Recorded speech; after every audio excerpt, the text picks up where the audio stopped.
Morning, everybody. So we've got a 0-16 20-minuter on the board, and I'm going classical style. So my opponent's rated 724, also from the UK, and what is this? The Gunderam Gambit. The Gundam Gambit. Well, I never. New Gambit. Okay, let's bring out the other knight. I can't think of anything to do. I don't want to put my bishop here in case of d5. There it comes. The Gundam Gambit. Well, blow me down.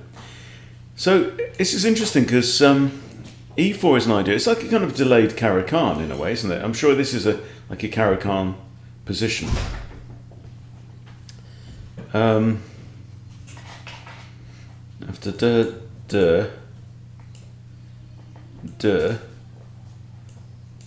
Caro.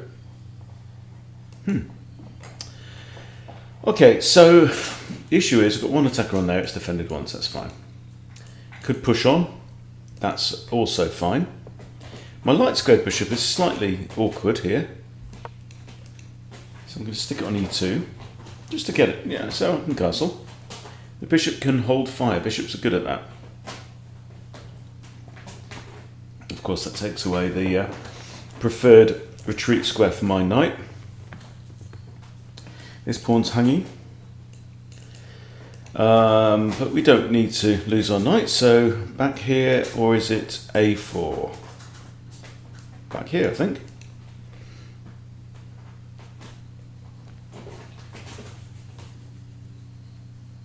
Some people don't like it when I play against much lower rated players, but I think it's instructive.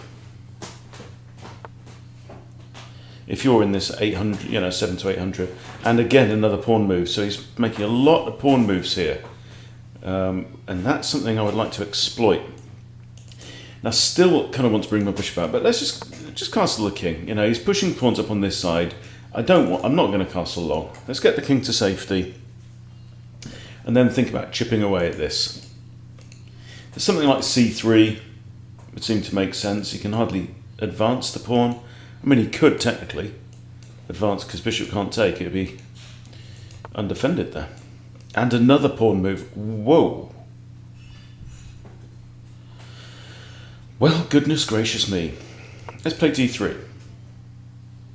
So I'm saying to my opponent, come on, swing for me, reach, come on, just one hit. Oh, sweet Jesus. Now this pawn still hangs. I think we should just relieve our opponent of that pawn, eh? Should have done that on the last turn as well, but see, I'm a bit dopey myself today. I've got an hour to wake up, and I've got to go out and referee a rugby game.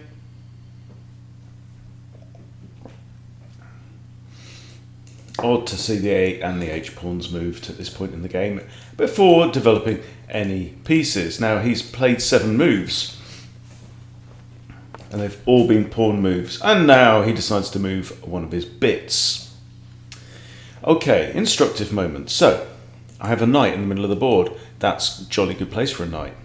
I have a couple of options here. One is to swing the knight around to c4, but that's taking it away from the action being this guy here, right? However, it does come with tempo because it attacks the knight, which is a piece of greater value that's also undefended, so the rook is going to have to move. So there's a reason to that. An alternative could be bishop to f4, defending the piece and developing a piece at the same time. However, what you've then got to ask yourself is, okay, can my bishop be pushed away from that square? So let's say bishop f4, pawn g5, I drop back. Then he does this, h4, and then my bishop's actually trapped. So I am going to do this move.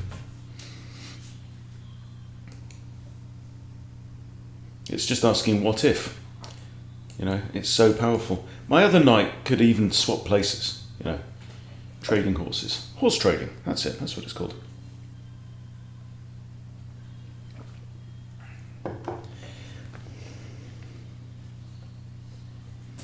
Okay, your rook is under attack. That is the pressing matter. Actually played all right today, considering I'm a bit slow. Had a fella up yesterday who did a full day didgeridoo workshop. So he started off by wandering out into the woods, found a fallen branch of a beech tree, and we turned it into a rather excellent didgeridoo. Low in tone, it was a B, came out as a B. Notice this is attacked by the bishop and by the queen. It happens to be defended though by rook and this rook. Maybe that's the whole idea behind that rook a5. Perhaps. Now I would love to distract this bishop from this square. No, I wouldn't. It's also guarded by the queen. Forget I said anything. And let's move on. So bishop out. That looks like a sensible move. Can I put further pressure on this rook? Well, I can do that and hit it again, but that's just taking my knight even further away from the action. Another idea is to start bringing the knight over. If I do this, could it hurt me that I haven't moved the bishop out yet? Not really. So knight out, and then I might put my bishop on that square where it's defended by the knight from here.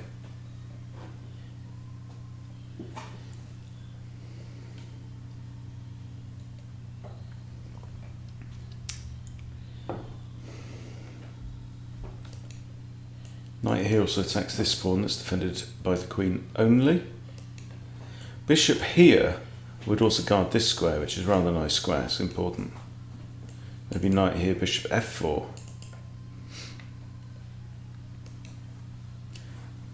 See, is he really going to castle short now, having moved out? What on earth was the point in that move? When did he play that? Here. I can't see any justification for it. I mean, this pawn hangs at this point. I should have... Oh, yeah, there we go. Yeah, pawn was hanging for a while, eh? Right. He's brought his knight out to the edge of the board. I don't get this play at all. I really don't. But this is, this is what happens. This is 7-2-4 level opening play.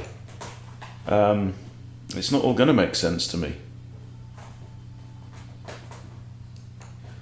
But it's so unprincipled, right? Moves 1, 2, 3, 4, 5, 6, 7 were all pawn moves, and there's another one. But that now blocks the rook's sight of this, okay? So now, if my knight moves, say here, or here, right, I now have again 2 attacks on this. Bishop, then queen, only one defender, rook. So I'm inclined to put my knight here, I think. I mean, centralised knight is good there as well. And that pairs the knights up, I guess. It's still looking at that. Go on, let's stick him here. Stick him in the middle of the board. Right? It's just on principle. And just playing by principles can carry you an awful long way. I do believe that the key to play in the beginner phase, when you're like sub 1000, is to show mastery of the principles. At least show that you've adopted them. Stick to the principles, follow the principles. They are there to help you. And later on, it becomes more a case of when to bend the principles, but when to unfollow them. Yeah, when not to apply them. Oh! There's a pawn move. I'm kind of inclined to allow him to grab that pawn if he really wants it. I mean, I could play b3. So let's consider that, okay. b3 actually discovered attack on that pawn by the bishop. Or I could just go ahead and grab this pawn. Rook can't take. And then I've got the threat of that. So even if he takes this here, I take on f7 with check. King has to move here. Then what? Then I've got this, but has he got that? There, you take. I take with check. You come here, you don't have an f-pawn. I come there. I just like the look of that, right? Or, is this the right thing to do? Is b3 the right thing to do? I don't know. I'm just going to take here. I can always recapture there. But, you know, as an in-between move, bishop takes f7 check means that nothing else matters. You know, he's got to get out of check, and there's only one way to do it, which is king there. Then I can do this. So if king here, bishop here, he can block with a knight. Right, he can't take there, he can't go there, he can't go there, there, there. Right, if I do this. Okay, or I have this, but that undefends the bishop. That's not very good at all. There, knight blocks. That's not great. Should we take the pawn? Yeah. Take the pawn now. I don't have a check with a queen, so... Oh, okay. That's defended by knight. I could take with the knight. Take with the knight, giving my bishop still the option of that. Let's do that. Just checking that this knight is not under attack, because if it was, I'd be removing its only defender. I don't want to do that.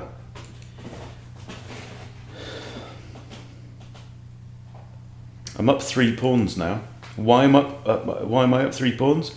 Because Remwellian has been throwing pawns at me all game, and I've just been catching them. That's the problem.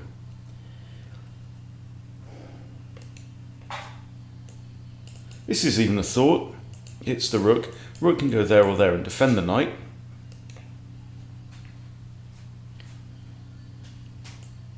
Bring the queen out to here. Attack the rook. Then queen comes in, defended by the knight at the same square on f7. Could be. Could be nice.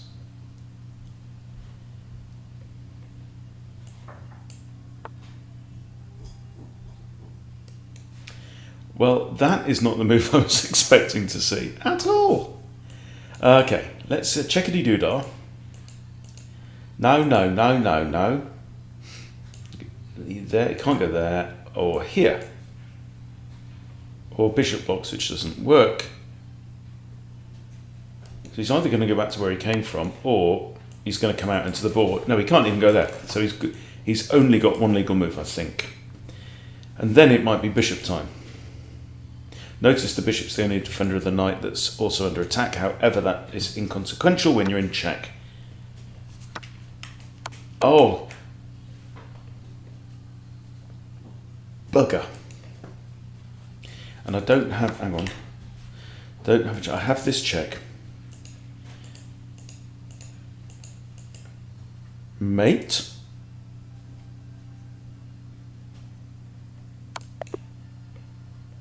It is right in the centre of the board. Checkmate. There you go. He fell for my cunning trap. Looked like a horse meat sacrifice. Wasn't at all. No, of course, I totally overlooked that. And but there you go. But look, here's the point. People make mistakes, right? And you have to notice it, you know. I noticed I had a check. And then I thought, well, let's check how many squares the king has got. None. So check is checkmate, end of game, game over, we win. Material was actually equal at the end of the game. Let's have a quick look at the game review. What could I have done better? Playing against weaker opponents is often a challenge. Okay, 73.6. That's kind of a typical accuracy for me, with one blunder. So let's see how he got on. So this move, the Gunderam Gambit. This is on move 2. I have no memory ever of having seen this. So I'm going to pull up the chess.com Explorer. My games as white. And that. I've seen this 11 times. Well, bugger me.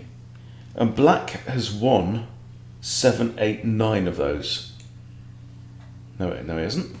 No, that's 7 games. That's 2 wins, 5 losses, right? He's won 7 out of 11. Black has won from here. I've generally played knight c3. Well, that is interesting. I'm going to look into this. I think I think this is worth a little investigation, don't you? Let's look at it on the Lee Chess Explorer. Normal King's thing opening, Gunderam Gambit. Now, from this it immediately looks dubious because of the win rate. 54% win rate for white from this position. And that's at 1600 and 1800. You're not even, it's not even the strongest players playing there. Bishop c4 is common. Yeah. But that would seem to walk into this. Knight takes e5. Oh, you're gambiting the kings. Do you know, I never even noticed that. Knight takes e5, 58% versus 38% win rate. That's the way to go. Well, there's probably a reason I've never heard of this opening. It's because it's shite, I dare say. Yeah, d4 defends the knight, and we're up to 60% already. Knight f3. Oh, knight retreating to f3. That seems to give back the pawn. Let's have a look at the d4 line. d6 is then common, right? But the knight's not pinned, so the knight can now retreat to f3, and we're winning 64% of the time. And that's if black plays the best move, which is queen takes pawn. But on average, it's 64% of the time. And here we just go bishop e2. Okay, yeah, the Gunderam Gambit is just a bobber. That's what we realise. So there's a reason why it's not more commonly played. It's because it's jack crap. Plop. Not very good. Don't do it. Forget about it. Forget I said anything. Right, everyone, thanks for watching. I'll see you later.